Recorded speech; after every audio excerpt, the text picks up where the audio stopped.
The 2016 race. Yes, it's a crowded bench. Yes, it is. I don't think I have ever seen. The first election that I could vote in was Bush v. Gore, and I have been up until this point, I think, consistently. I felt let down almost every single time. Like I feel like I'm optimistic and I am a cynic.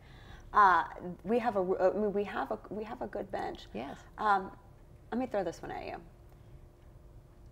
You win the nomination. Who's your VP? Who's your sidekick? Yeah, I don't know yet, because I think one of the benefits of a presidential contest is you get to see how people react over time, under pressure, how they respond to the unexpected. All those things are important. Mm-hmm. What I will say is that I'm so encouraged by the support I'm getting. Honestly, everything about me is different. And no, I'm not talking about my gender, although that's different too. I'm not a professional politician.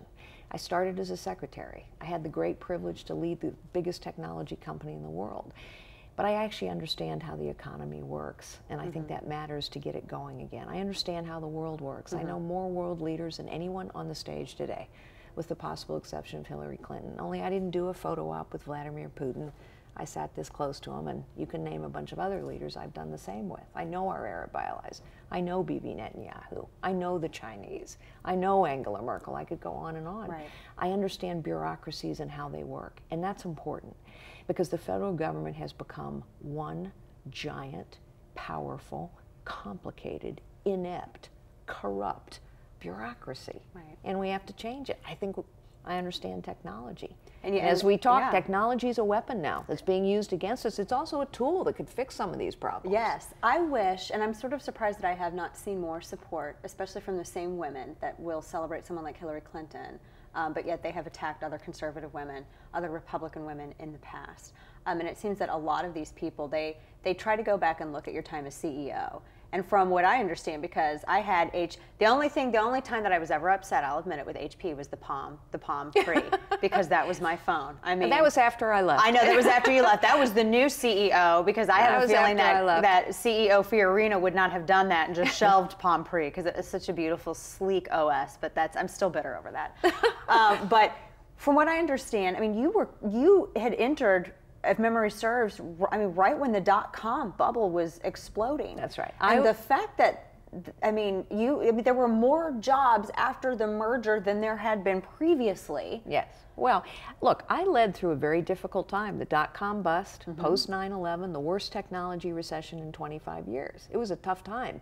And the principal competitors at the beginning of my tenure, they didn't exist anymore. Right. And yet we did. We went from lagging to leading in every product category and every market segment. We grew the business to almost $90 billion. We quintupled the top line growth rate. We tripled innovation to 11 patents a day.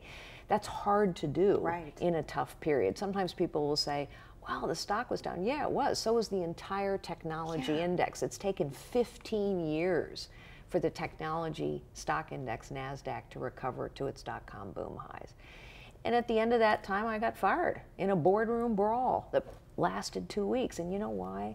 Because when you lead, which was my mission, you make enemies. You're a wartime CEO. You make enemies when you challenge the status quo. It's why so few people will challenge the status quo. It's why we have so many politicians who talk a good game, but in the end, they are not challenging the status quo. They're operating within the system, and it's not working anymore. You know, Margaret Thatcher said something once, a woman I admire greatly.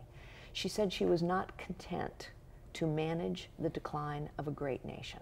Neither am I. We cannot continue to manage the decline of a great nation.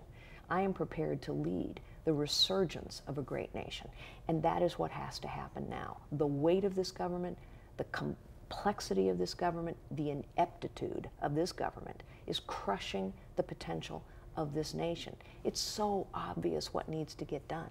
But it needs to get done, and it hasn't for a very long time.